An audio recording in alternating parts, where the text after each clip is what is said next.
Numeri se otumfo Nyankopɔn ema obia kwanya se ade baako a otomusini no onkenya ne ho ewo mu a na suggest ama se embrace kindness sua papayo. The kind say no obi ma hye no na se opeso kire se yemfa de wo nyina nkoma nipa na sebi yenye a poor person na there be enye sa na kire se ye ka se sua papayo a ade a Onyankopɔn ede adomo no akra bi a ohoɔden betumi no ubetumi ede aye sense untumi nye o kristoni abra ubeyi papayo ede ese nkyɛn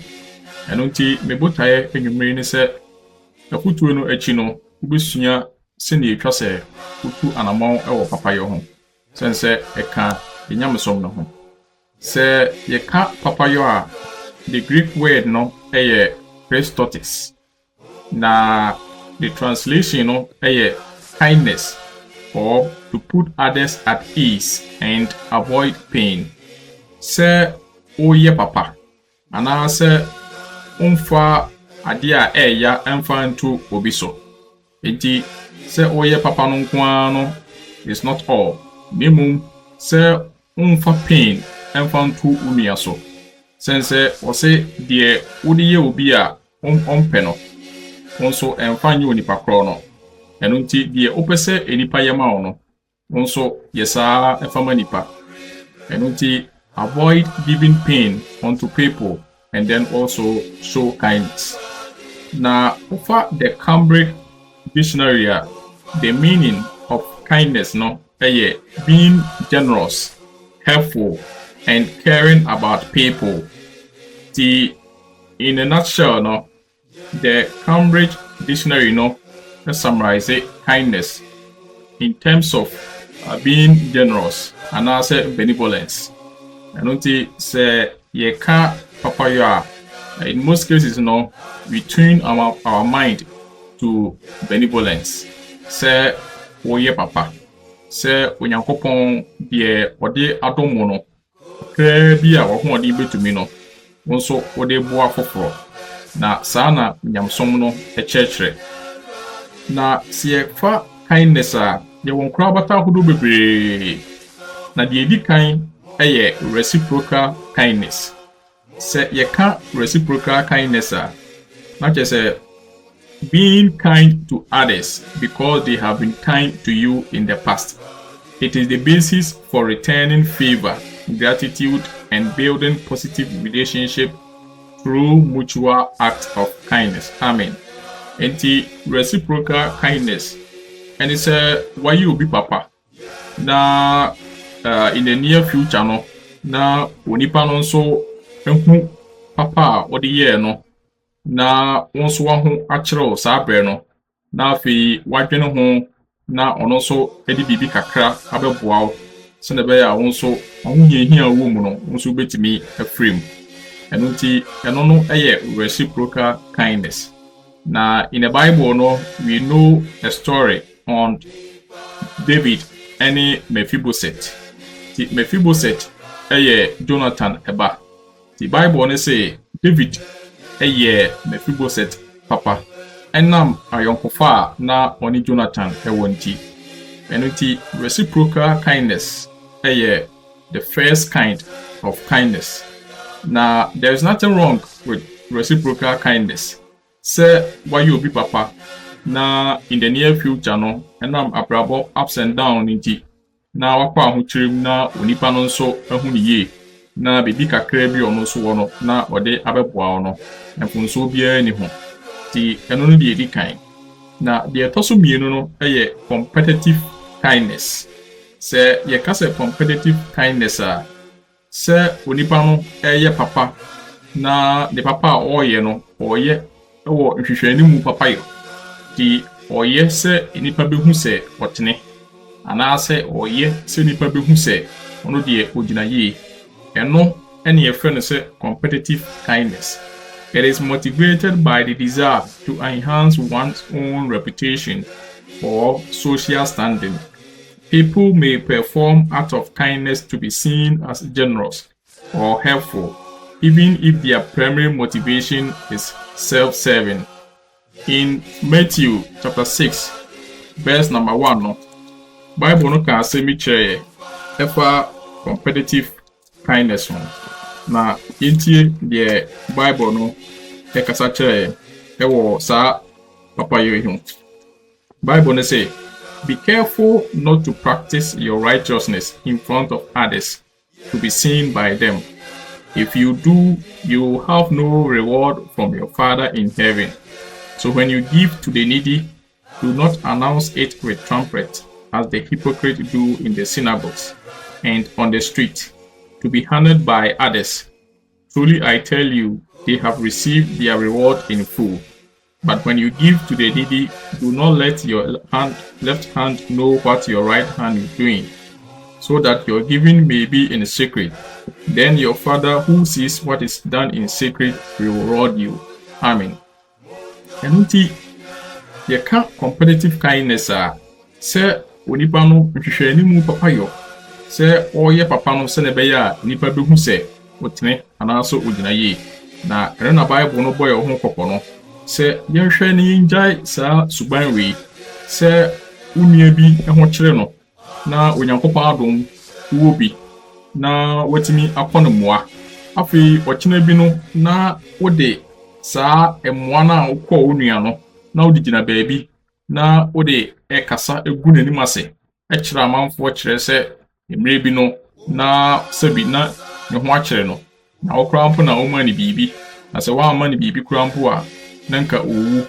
ti sa suban we eye suban a suban bone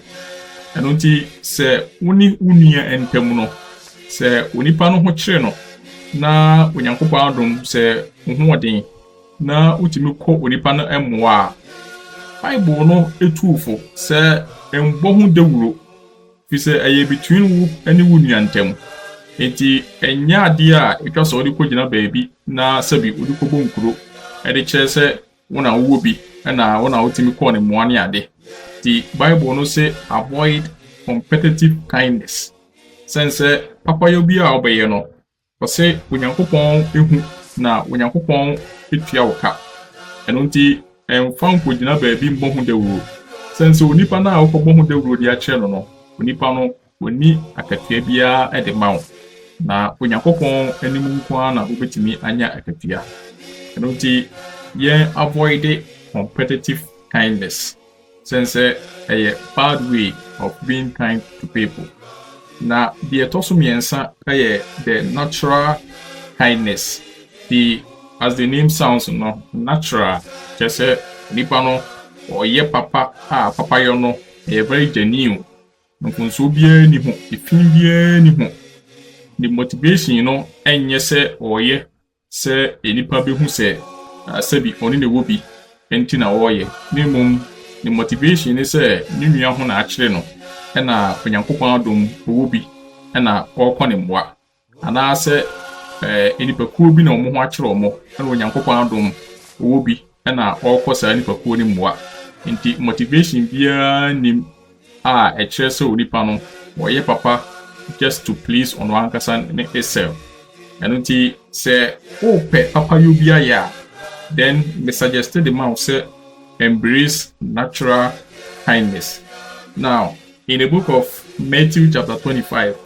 verse number 31 to verse number 36, you see the Bible no ekasa chere natural kindness. Bible they say, when the Son of Man comes in his glory, and all the angels with him, he will sit on his glorious throne. All the nations will be gathered before him, and he will separate the people one from another, as a shepherd separates the sheep from the goat. He will put the sheep on the right and the goat on his left. Then the king will say to those on his right, "Come, you who are blessed by my Father, take your inheritance, the kingdom prepared for you since the creation of the world.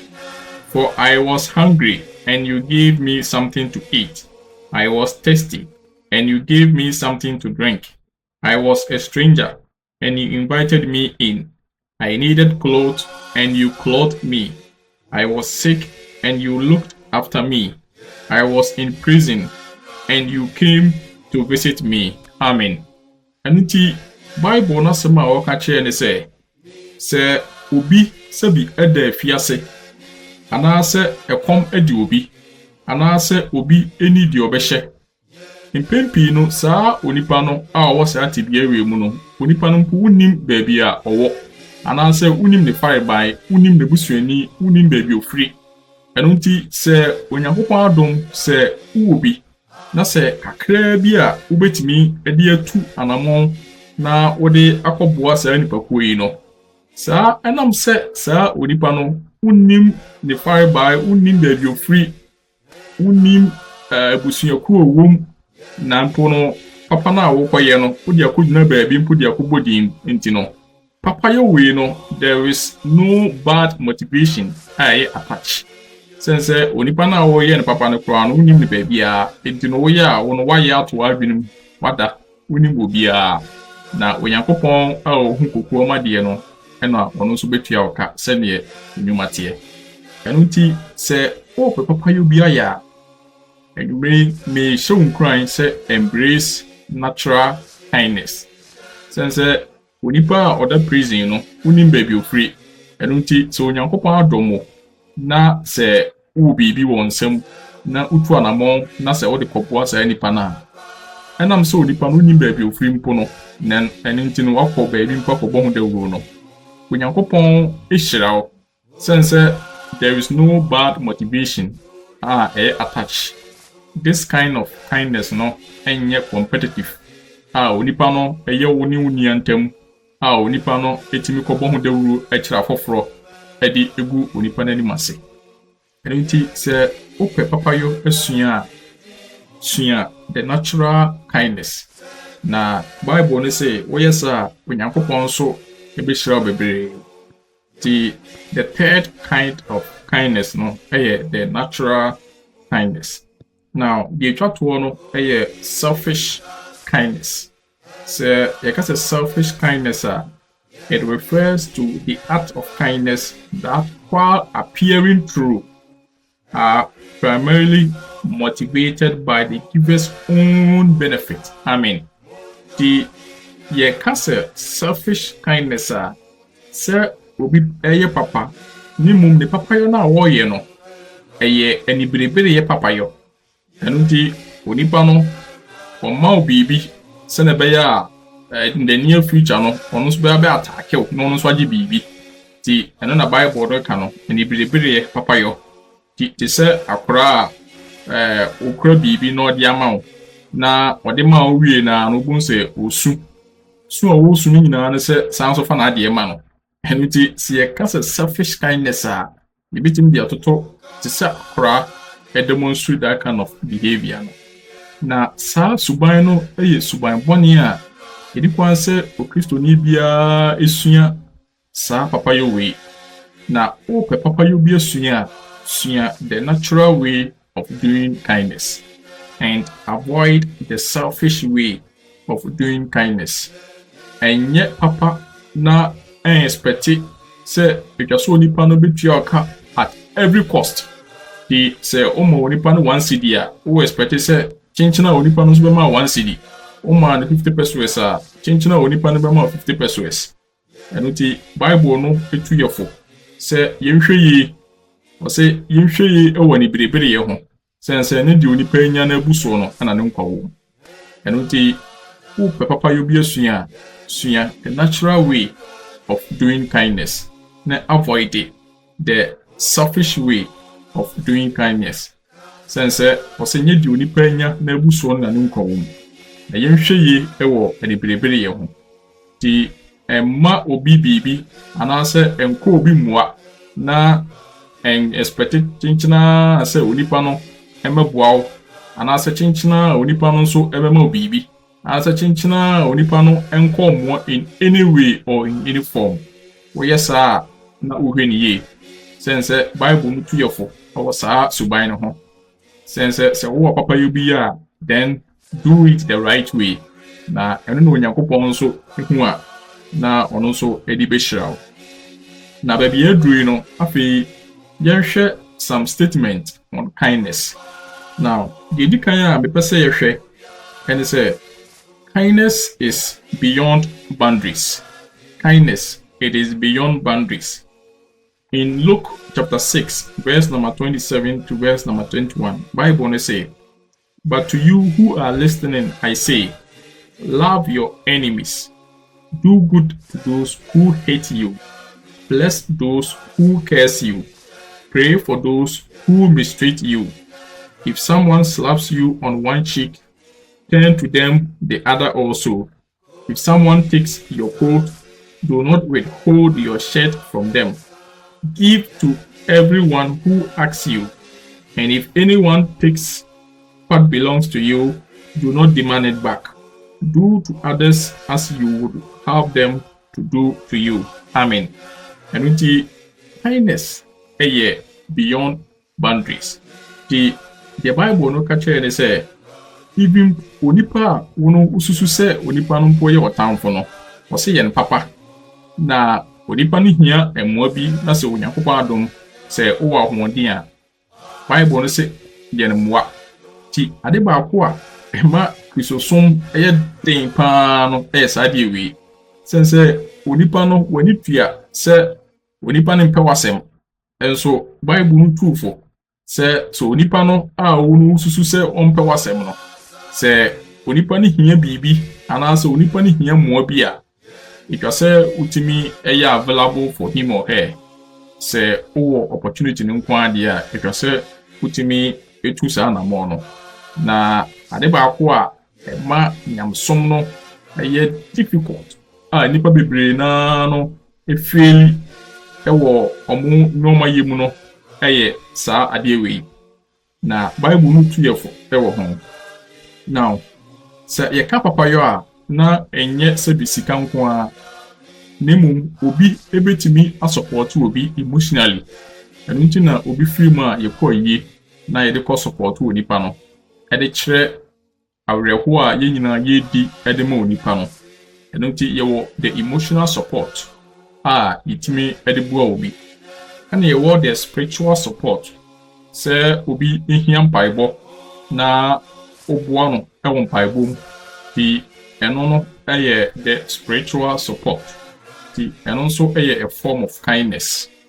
Di papa yo enye se sika nko a wo yedi aso obi nsem nko nemo we have the emotional and then we have the spiritual. Now Luke chapter 6 verse number 27 ya makan yin e kasafa sa no ma miensa nyina ho o say love your enemies, which is emotional. O say do good to those who hate you, which is the physical, and then bless those who curse you, pray for those who mistreat you, which is the spiritual. And until we have the emotional, the physical, and then the spiritual. Di se obi ususu se onipa no ompe wasem na onipa no de obeye ubia no na ninje ho no Bible no say se onipa no mpo ekọ ahohihia mu na se Onyankopɔn adom se wo ahoɔden nko ade a na se ubetima boa nko ade a Bible no truthful se fa boundary ento uni onipa ne ntam nemu die ubetimi ayobia no ye na Onyankopɔn ohu kukuoma de no so Onyankopɔn so ebehirawo. After the next statement on kindness say kindness should be self-kindness. Ti yeka papa yo a didi kan because wa nkasa nso ye won papa. In the book of Mark chapter 12 verse number 31 we say we are to love our neighbor as ourselves. Ti we say love your neighbor as yourself. And unti senye wa nkasa no do ho sa edono pepepe ene twasa wonso ode do ofoforo jenunti se wantimi ando hu yi a untimi endo ofoforo yi enunti the measure ode do ho no we use the same measure at the do ofoforo the first love no goes to one kasa wo and the Bible no say wankasa dɔn ho ansana watumi use the same measure no de adɔ afoforo ɛno nti twa sɛ wohwɛ wo ho yi na wohwɛ wo nipadua yi na aduane bi a wotwa sɛ wodi atade bi twa sɛ wohyɛ mpaboa bi twa sɛ wohyɛ no twa sɛ ahoɔden no wɔ hɔ a twa sɛ wotumi provide ma ho na woyɛ saa ɛna onyankopɔn adom sɛ wo ahoɔden na sɛ obi nso ehia mmoa anaasɛ obi kwa ohihia ma na sɛ wo opportunity na ɛna based on sɛ ne wu si yema ho no na nso watimi reciprocate the same thing na watimi ede ayama onipa no ti the first love no goes to wangasa ho asapra na we use the same measure no ede ama afoforo. Now in the 4th century no enipa binum anase osom bi a yefa ne sɛ monasticism na enipa binum eteki enoma to the extreme to the extent sɛ afei omu try sɛ omu deny omu ho afei ade a enka etwa sɛ ebeboa omu nipadua no mpo no afei omu deny sa no mani nyinaa ti ekoya kodru baabi a afei yebenya osom bi a yefa no sɛ cynicism ti cynicism no onipa no dimu tintimai no yefa no Diogenes the Cynic ɛno nti abakɔsɛm kyerɛ sɛ saa papa wei no emre bi ohu sɛ akora bi ɛde ne nsa mienu ɛnum nsuo na ɛnam so owobu obi ɔno no ɔde num nsuo no ɔhwɛ sɛne akora no si ɛnum nsuo na ohu sɛ bi akora no ɛde ne nsa ɛnum nsuo ana ɔno no de bo ne num nsuo ɛno nti no etwa sɛ otimi sɛ de ɔwɔ no ti abakɔsɛm kyerɛ sɛ ɔfa baabi ɛna ɔde hwehwɛ ne bo no so ɛna ɔpapae no sɛnɛ bɛ ɔne akora no nyinaa bɛ the same level ɛno nti ebi mu adwene kɔkyere to the extreme sɛ afei ɔmo decide sɛ afei ɔmo bɛ appreciate poverty nti Bible no nka sɛ kɔfa deɛ ɔwɔ nyinaa kɔma amanfoɔ na yɛ hiani ɛne mu kakraa bi a ɔwɔ a onyankopɔn adom wobɛtumi de aboa foforɔ no ɛna Bible no etuufo sɛ bɔmmɔden betu saa anamɔ no na onyankopɔn a ohu ɛnɔma okokoa mu no ɔno nso ebehyira wo. Now you read the bibi ɛwɔ Proverbs chapter 11 verse number 24 na yɛmfa ɛmoa yɛfotuo yi yɛntie deɛ Bible no ɛkasa kyerɛ yɛ Proverbs chapter 11 verse number 24.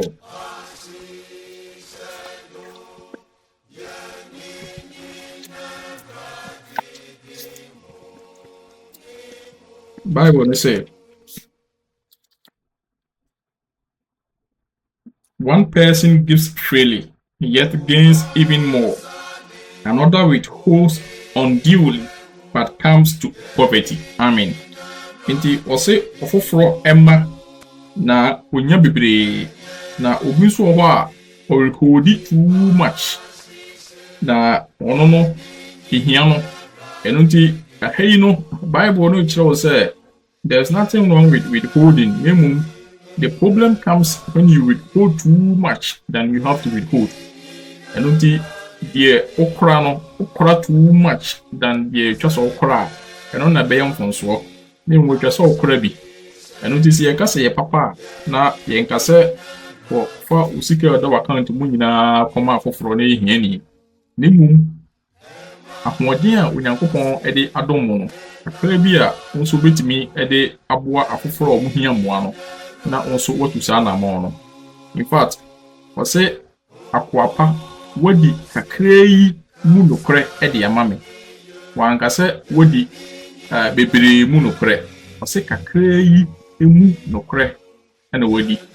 ɛno nti kakra a onyankopɔn ɛde adom wo a wo saa ahoɔden no aso obi nso ehia saa ahoɔden na obetimi de atu anamɔ no ɛna onyankopɔn etuufo sɛ opportunity ne ba ɛne yɛ saa deɛ no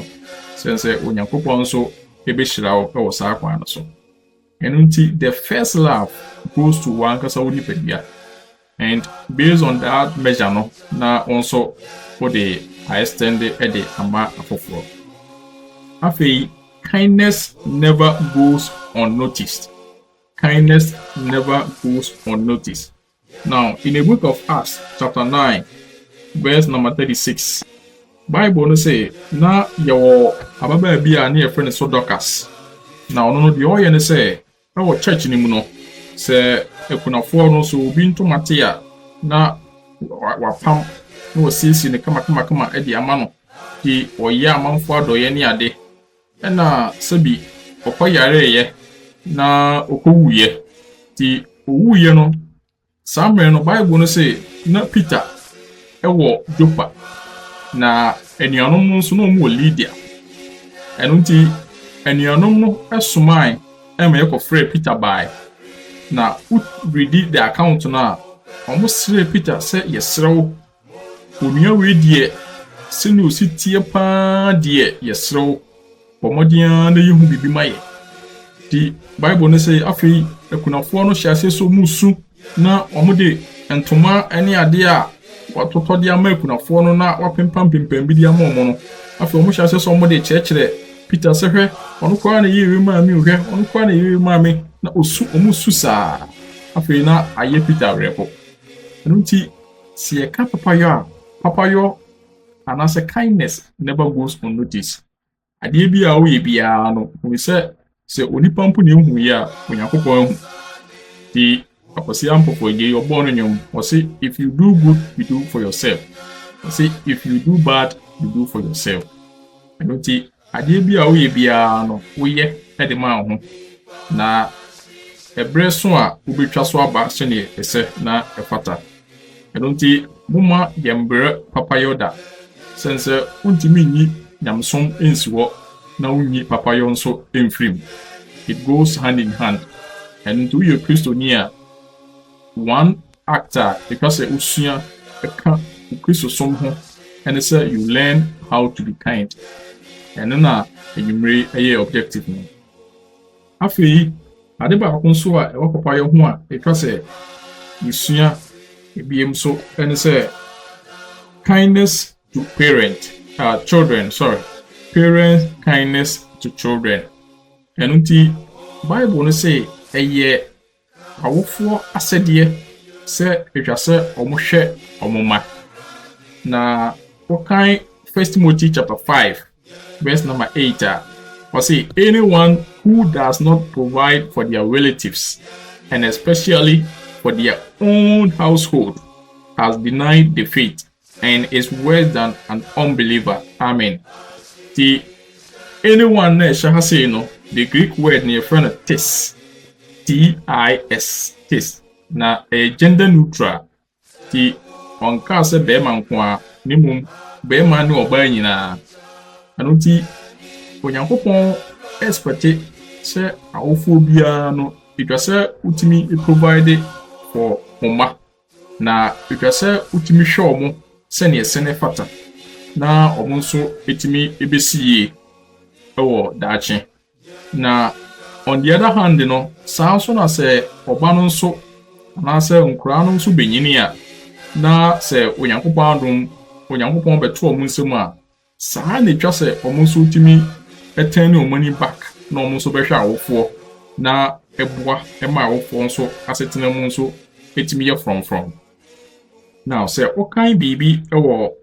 2 Corinthians chapter 12 verse number 14 Bible no say now I am ready to visit you for the third time and I will not be a burden to you because what I want is not your possession but you. After all, children should not have to save up for their parents but parents for their children. Amen. Anunti ahayino Paul asema o kache Corinth asafo no ene se opeso oba omo kontententem na enumu na oyusu an analogy of parent and child relationship editoto ho enti de Paul ahayino opeso o chere se si e fa church ni begina ho na e fa ono no Paul begina ho a ono no Paul no ono oye a spiritual parent for the church no he etwase ono na o provide my church no spiritually nimum onka se woyɛ abɔfra na so Onyankopɔn ɛto wo nsɛm a ɔnka sɛ ɛnkɔhwɛ awofoɔ sense ebinom ɛwɔ some idea bi sɛ ɛnam sɛ na awofoɔ we ayɛ ne sei we ayɛ ne sɛ obi anhwɛ no ɛna ayɛ sei na sei nti no sɛ Onyankopɔn adom sɛ obegyina baabi gyina a ɛnam deɛ na awofoɔ ɛde ne fa mu nti no ɔno nso ntwa n'ani nkɔhwɛ na awofoɔ sɛ woyɛ saa na ofum bebree especially sɛ woyɛ Kristoni a na wohwɛ ne yie wɔsɛ di wagya ɛne wonani na wonkwa aware awasase so di wagya ɛne wonani di wagya ne wonani no ɛnyɛ sɛ ebu nko a ne mum onipa no sɛ ɔkwa ohiahia mu a na Onyankopɔn adom sɛ wo bi a etwa sɛ utimi support no na eboa ɛma na setena mu etimi ɛyɛ from ɛno nti awofoɔ ɛwɔ asɛdeɛ sɛ ɔmotimi provide ɛde ma ɔmoma ɛma no nso etimi ebenyini ɛyɛ kamakama saa nso na on the other side no ɛma nso ɛwɔ asɛdeɛ sɛ ɔmo so bi provide ɛde ama awofoɔ ɛno nti enipa sɛ obiara de hyɛ ne tirim sɛ ɔpapa anaa ɔmaame ayɛ ne sei anaasɛ wayɛ ne sɛ na ɛnam sɛ nti no ɔno deɛ ɔntwa n'ani nkɔhwɛ n'awofoɔ woyɛ saa na woyɛ mfomsoɔ sɛnsɛ wɔsɛ di wagya ɛne wonani na nkwa aware ɛwɔ asase so okay Proverbs chapter 23 verse number 22 to 25 Bible no say listen to your father who gave you life and do not despise your mother when she is old. Buy the truth and do not sell it. Wisdom, instruction, and insight as well. The father of a righteous child has a great joy. A man who fathers a wise son rejoices in him. May your father and mother rejoice. Amen. Enti utia kenkaina say, may your father and mother rejoice. The rejoice no say it was so many je. Na nijie no it is in two parts. The dikan eye obuo a ode be mo.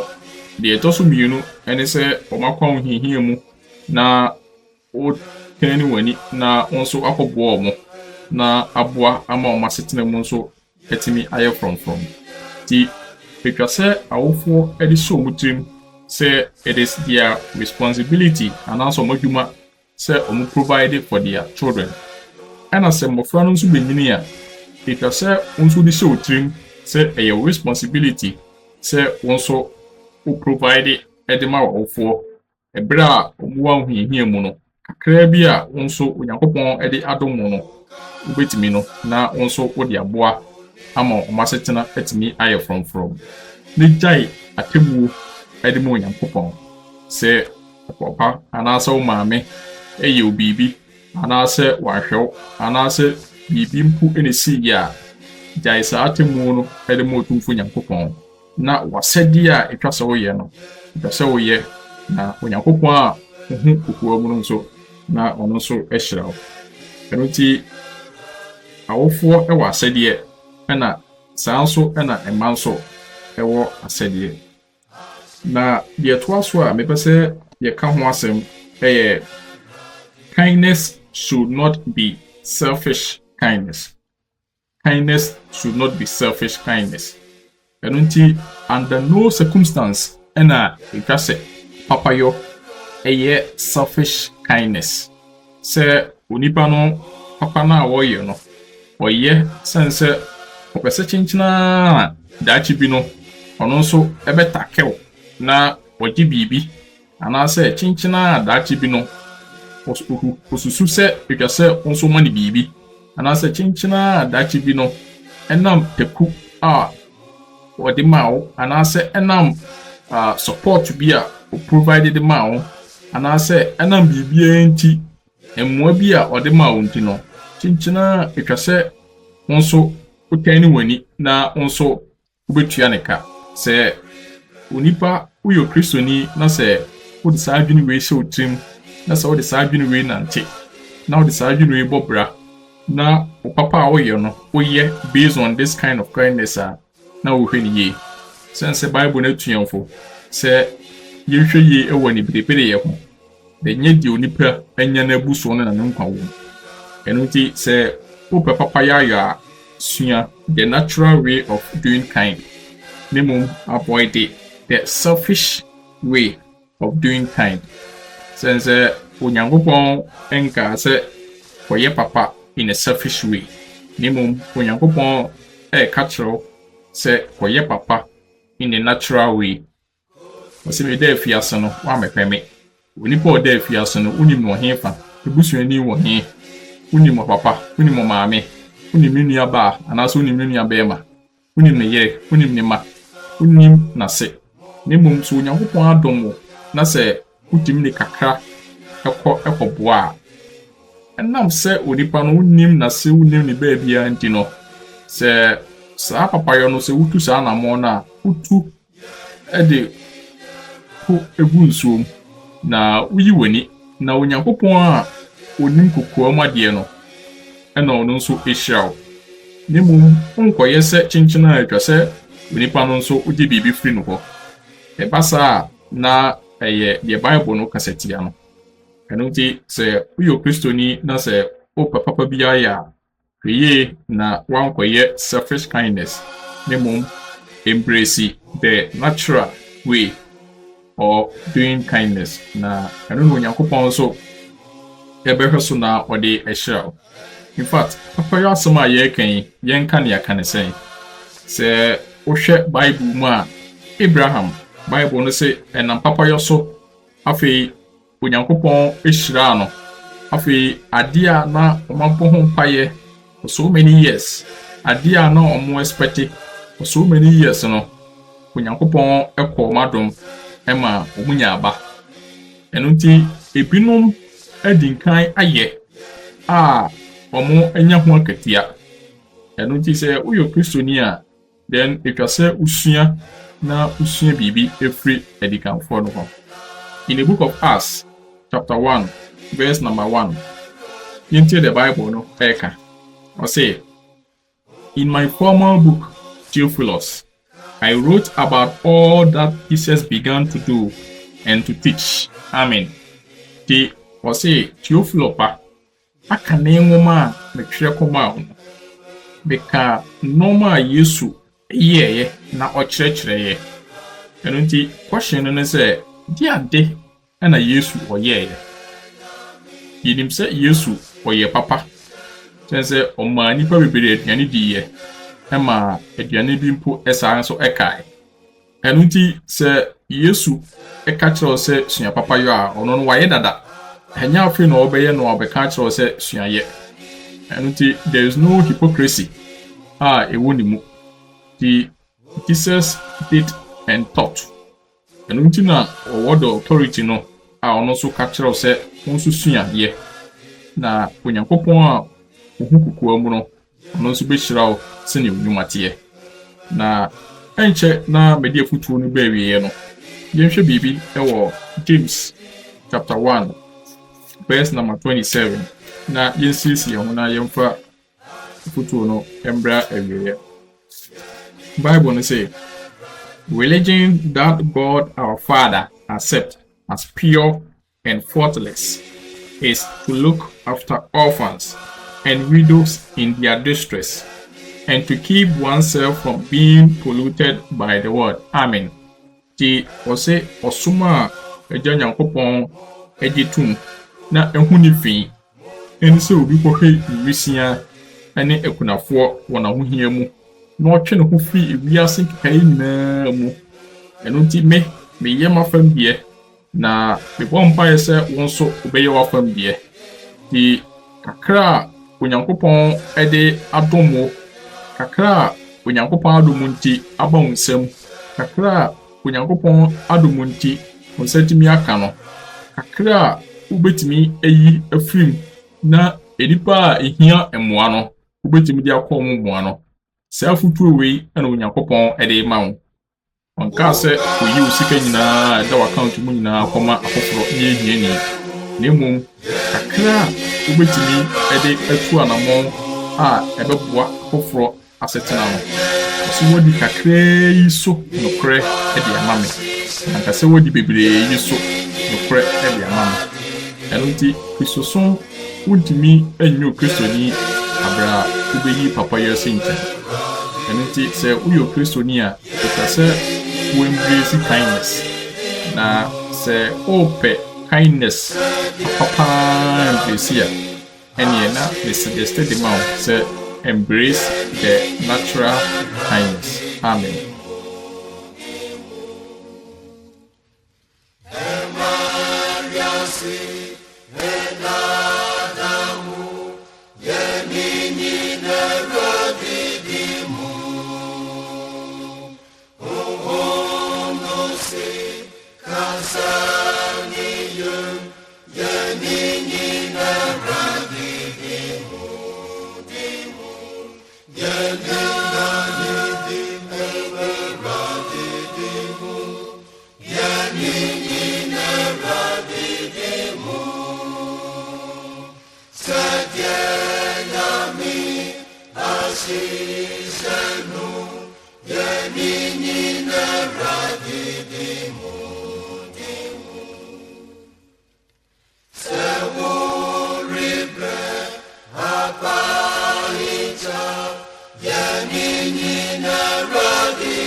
Yeah.